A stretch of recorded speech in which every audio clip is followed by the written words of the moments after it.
Mark Few's been the head coach of the Gonzaga men's basketball program for nearly 2 decades. Here's his body of work. Worst season, 23 wins, making him the winningest active coach by percentage. Mark and I met last year to work on a project, and we got to talking about the team for the upcoming year. He shared some of their struggles, and we explored the idea of me working with them. A few weeks later, I got a call from Travis Knight. His title is Strength and Conditioning Coach. His role is so much more.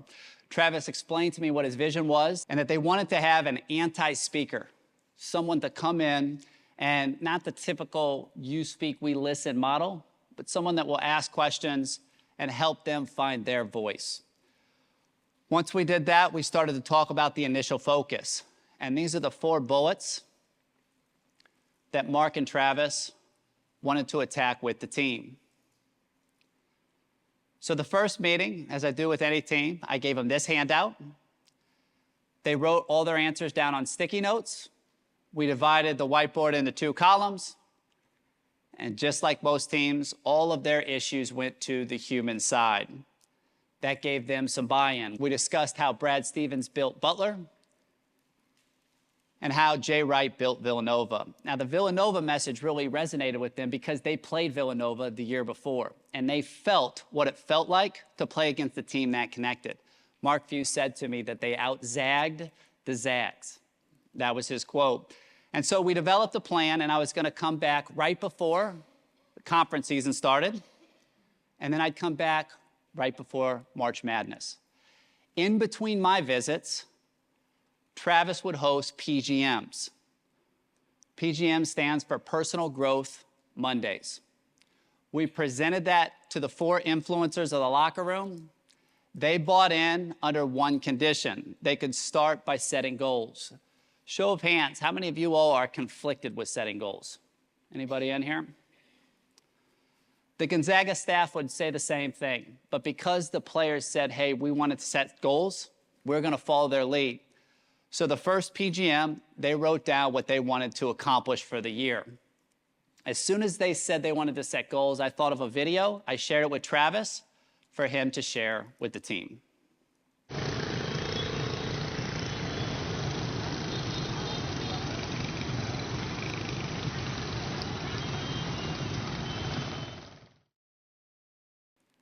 Travis asked this question. If you're thinking about lane 8 and lane 1, what happens? You're getting crushed, right? And so the guys set a primary goal of get better every day, and that would drive all of the other goals. And the way they would do that is they would get outside of their comfort zone, into the growth zone, and to incentivize this, Travis attached the 5 measurable goals to the outside. And the idea is we're going to have to grow towards those.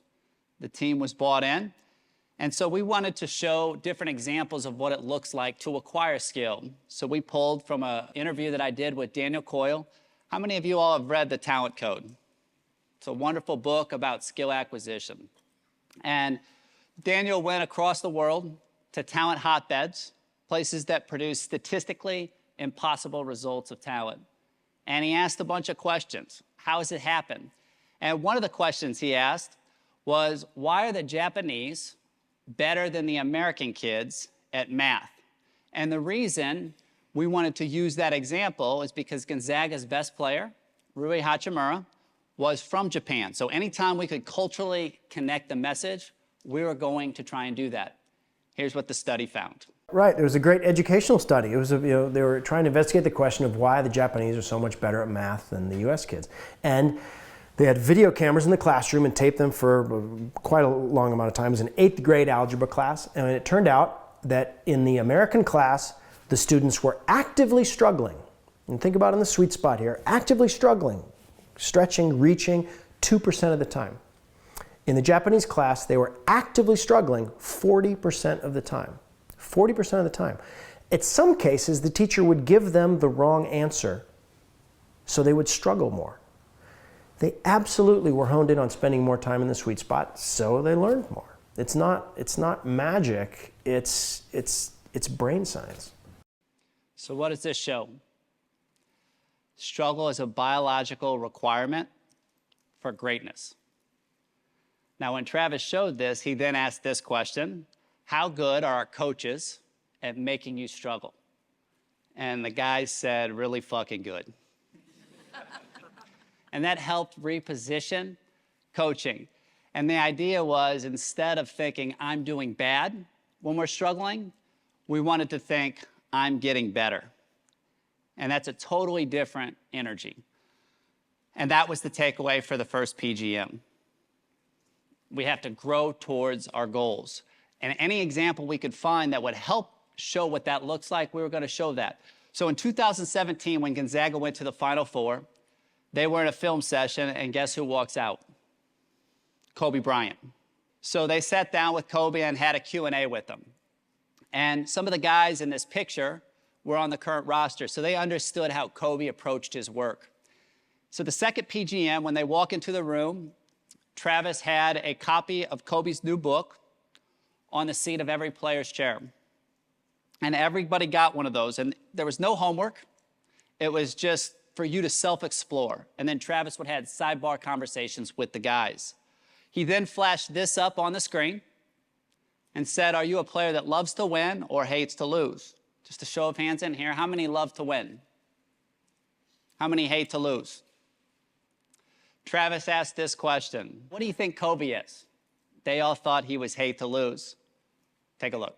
I always think that there's two types of players: players who love to win and players who hate to lose. Which one are you? I'm neither. Meaning? I'm neither. Meaning that, you know, I play to figure things out.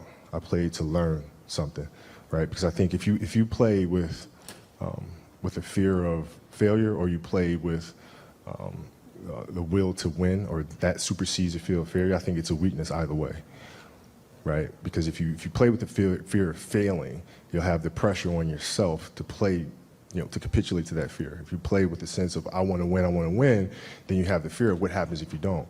But if you find common ground in the middle, in the center, then it doesn't matter. You're unfazed by either, right? And that enables you to really just stay in the moment, stay connected to it, and not feel anything other than what's in front of you. So, you know, I try to just be dead center.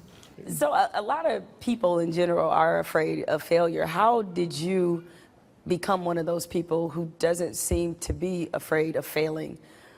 Failures, it doesn't exist. It's not existent. What the hell does that mean? Seriously, what does failure mean? It doesn't exist. It's a figment of your imagination. So in Kobe's alternative reality, failure doesn't exist. Why? The only way that you can fail is to not progress, right? And he's always progressing. And so we explored the next level mentality. And Travis asked the guys, what if you prioritized growth over outcome? What would that look like? And they started to deconstruct that. And they compared Kobe's approach to Brad Stevens, because they were familiar with what Brad said at his press conference. And though there is a blank banner that hangs in the practice arena and the facility that they play in, this is painted in the weight room, Kaizen, and it means small, incremental change. Now, when Brad got to Butler, there were 5 core values. Brad added a 6th because he thought the only way you could grow is if you were accountable, right?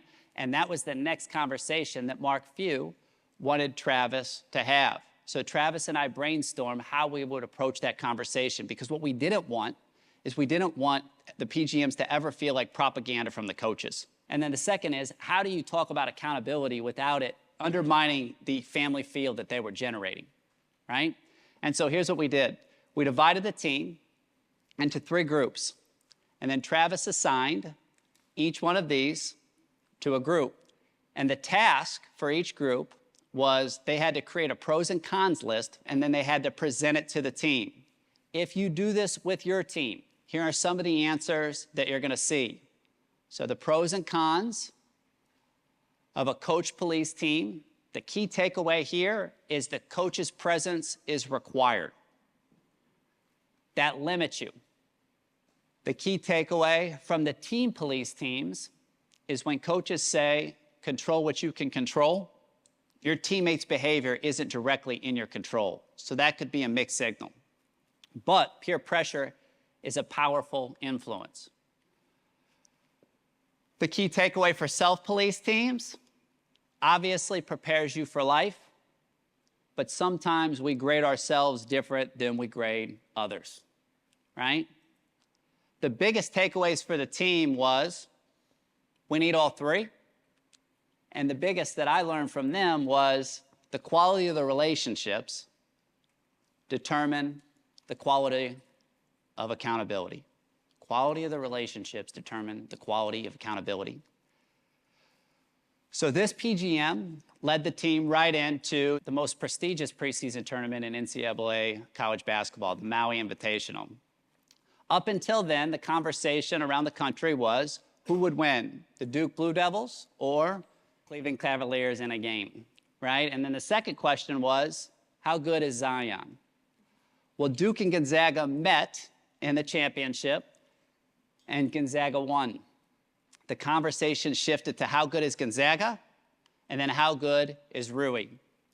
They became #1 in the AP poll, and things started to get hectic. They had 2 big games coming up against Tennessee and North Carolina. So guess what took a back seat?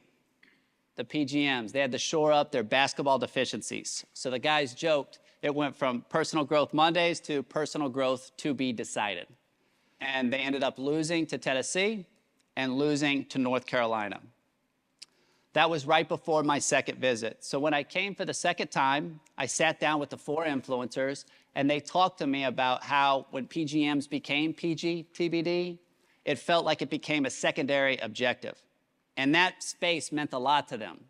And credit to the coaching staff, they said, you know what, we're not gonna mess with that moving forward. So the goal of my second visit was to regenerate momentum for PGMs, and they didn't miss one the rest of the year.